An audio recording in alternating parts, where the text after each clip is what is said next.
Hey guys, guess what? So, not only did I record my video somewhat improperly, not completely, it just might look a bit more stretched here than usual, but when I went to record my audio for the live commentary, it ended up picking up my laptop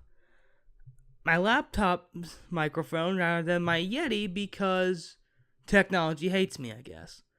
So this entire episode of Luigi's Mansion is going to be post-commentary, which sucks because I thought my commentary was okay, but this is also the episode of a major boss fight and a major part of the plot. And so it sucks I can't have my live reaction in there, but I guess we gotta make work with what we got.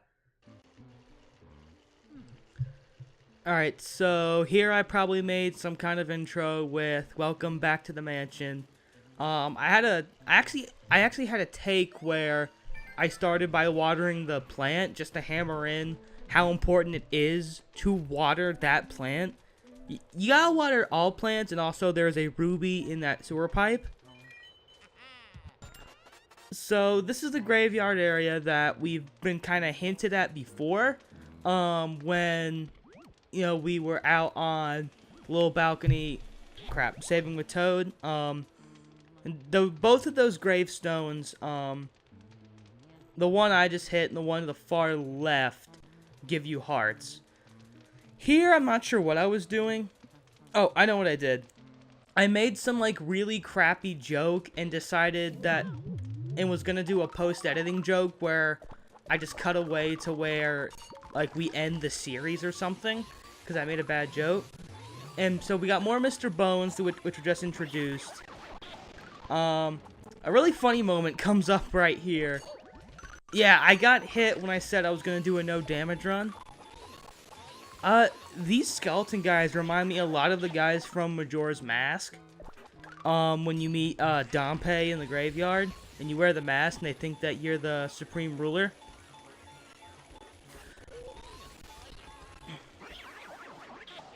So then, after you get all those guys, screen pauses, and the grave is glowing. And here I tried to check if the fire element guys would come out, but they don't.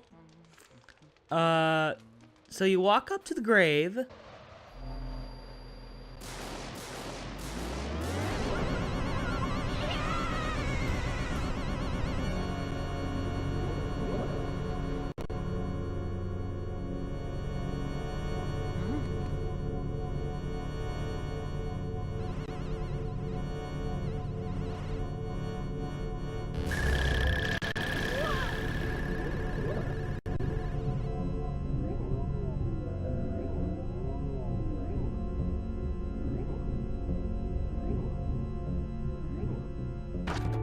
Okay, those shadows are creepy. So, the boss fight, the guy we're fighting, his name is Bogmire.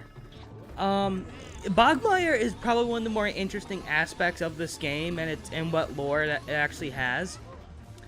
Because Bogmire is supposed to represent, all the mansion's, desolate hope and fears. That's, all the description we get, because Bogmire is, an actual, paranormal entity, rather than just the ghost of someone who died. And I remember in the video I talked about how, my initial commentary, where I talked about how the lore is interesting in that you have someone like Bogmire, but even without Bogmire, you don't really get any context as to, to who any of these ghosts in the mansion actually are. And that gives the game a bit of a dark edge that you're essentially, you're sucking up, the souls of these just seemingly dead people and putting them back into a painting for all eternity. And, besides Madame Clairvoyeur talking about how she was enjoying her eternity as a painting, you don't really know how the other ghosts feel about becoming portrait ghost. And I think some of this ties into that game theory about how Egad's the true #1 villain of Mario or whatever. Personally, I couldn't care less. Almost got screwed right there. Now, the boss fight went by extremely quick. In fact, I think I spend more time just walking around exploring this video than I did with the boss fight. Here I was probably explaining something, hence why I'm just kind of standing there.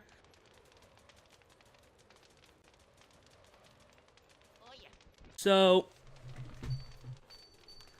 now we got our second kind of fancy key, the that's spades? No, it's not spades. Is it? I don't know. I've only played Poker Night for a few hours. So here we get a call from Egad, who makes a remark that had Luigi been completely just struck by lightning and died, that the poltergeist would have been fine. So I guess Egad is quirky in that way. So I hate I'm having to do post-commentary, I really do. But, you know, you gotta do what you gotta do, and that's on me for not really testing everything before it happens, but it's a learning experience. And by the way, this cutscene never changes, except for the end game. So I ended up getting a silver rank on Bogmire, so it won't only be Chauncey, even though Chauncey was complete BS.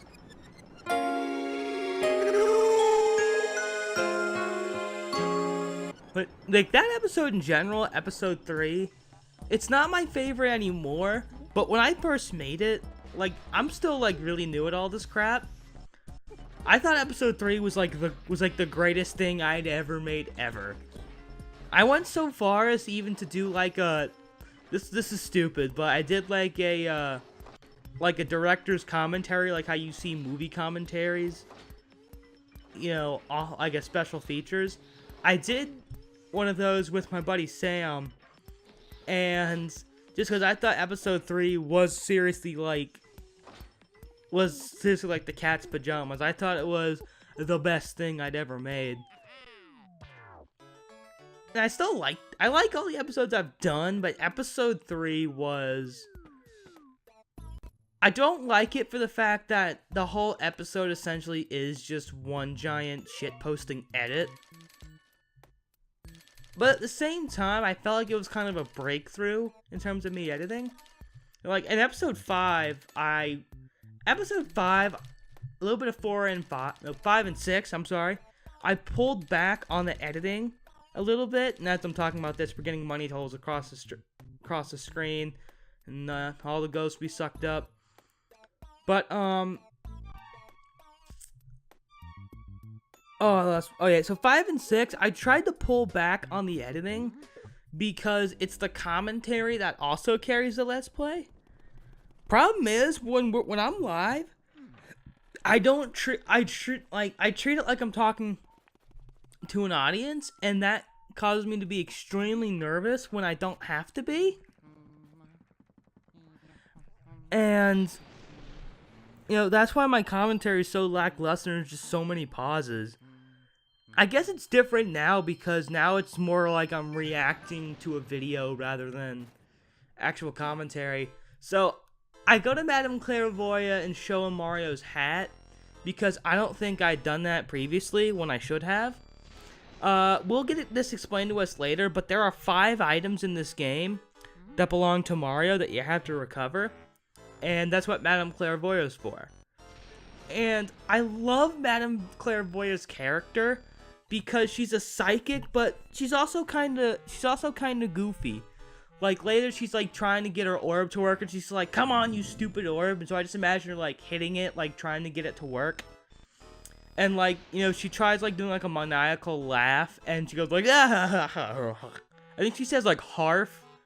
Like, I'll see if we point it out, but, like, she goes, like, ha, harf. Like, as if, like, she's, like, choking on her laughter, and she's like, I'm sorry, I don't laugh much. You know, she's goofy. You know, you take her seriously, but she's extremely helpful and extremely goofy. And she really didn't have that much reason to help Luigi, other than the fact that Luigi will give her, you know, will give her, you know, eternal peace back in her painting. But yeah, Madame Clairvoyante's room just kind of stays here for a majority of the game until much, much later. And then I also pointed out that, like, why is there a picture of the mansion, of the title screen, like, in the hallway? I don't know. Is that a spade?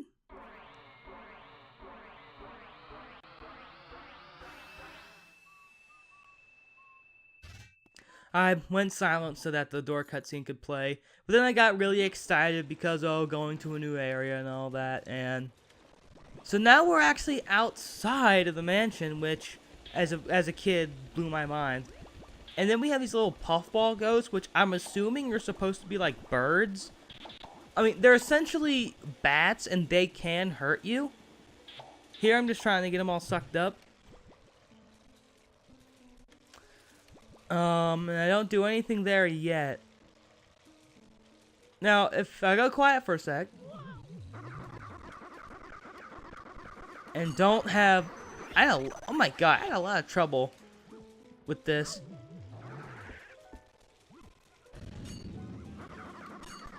Okay, I keep trying to be quiet for a specific sound effect. Oh, this freaking birdhouse. Did you hear that? Something coming from the well. But okay, how I didn't get two at once right here is beyond me. And I knocked the birdhouse even though the letter was already there. So I suck up that ghost and turns the lights on. Like, it's really, like, it's insanely easy to get the outside lit up. All it is ceiling ghost, ceiling surprise. Or purple surprise, I forgot.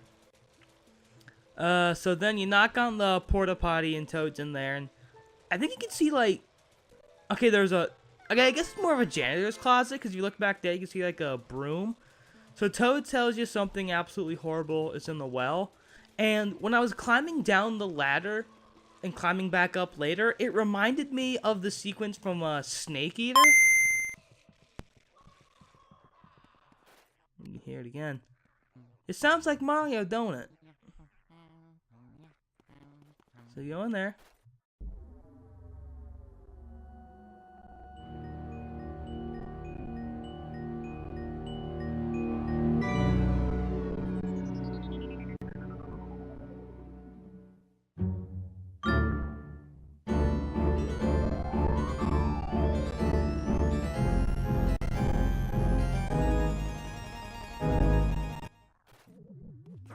Then you get a ceiling ghost, you suck him up, and you get a key. Now, can I just say, I just love that moment. Not only does it mean a lot to me from a nostalgic point, because that, like, blew my mind as a kid, but, like, Mario's, like, right there. He's so close, yet at the same time, he's also just so far away. You see this room? You're not getting into this room for a long time. And I bet for Luigi, it's just it's heart-wrenching. Your brother is right there. He's right there, right in front of you, but you just can't reach him. You know, in a game where there's really not supposed to be touching or have any big story moments. Notice I'm still climbing the ladder as the chest appears. You know, that's such an effective moment, and I love it. And so, so this is another room that you don't have to clear to beat the game. So then I go over and I talk to Toad again, and this is essentially a save Toad for this area. So Toad here tells you about all of Mario's things.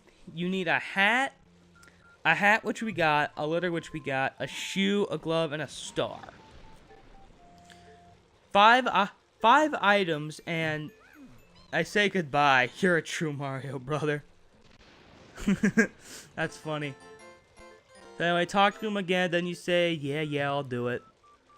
And then after this, I walk back to Madame Clairvoyante, and I remember talking about how, like, who is the official Toad? Because you have the Toads, and the big fist gets blocked right there, unfortunately. Big fist! Big fist! Big fist! But you have... Oh, I shouldn't have saved. If you passed through it, you should have been smarter than this. But, like, so, I talked about how, like, there's, like, the race of Toads, like, the Toads with, like, the red polka dots and the blue jacket. But then in, like, New Super Mario Brothers in the 3D world, there's Blue Toad with blue polka dots and blue jacket. So I'm accepting that as the official, as Toad the character, Toad the Toad, and accepting the Toad with red polka dots as Toad the race. Because there's a bunch of different other colors of Toads, but like we only see like Blue Toad in the multiplayer platform game. So I'm willing to call that Toad, and then the other Toads the race of Toads. Oh, that's gonna be interesting how I do visuals for that. Okay, so here this takes a while because I did like this really weird voice for Madame Clairvoyant where I gave her like a macho voice. I can't even replicate it now, and like again, this is where I felt my commentary was good because it was just such a in the moment thing. I'm PO'd that I lost that commentary. I really am. So here she just goes, does her all you can this, show us this Mario. And she pretty much restates the obvious that, oh, Mario's trapped in a painting somewhere, and blah, blah, blah, blah. Yeah, and look at that, she says, come on, you stupid orb. You know, I like that. It makes her goofy, more down to earth. So we got to bring more weapons. And then I don't think I even do anything else this episode. I just walk back to the courtyard and give like a really lackluster really lackluster ending. I really hate that things ended up the way they did with this episode. Oh, here I just show what happens when you water all these plants. But it is what it is, and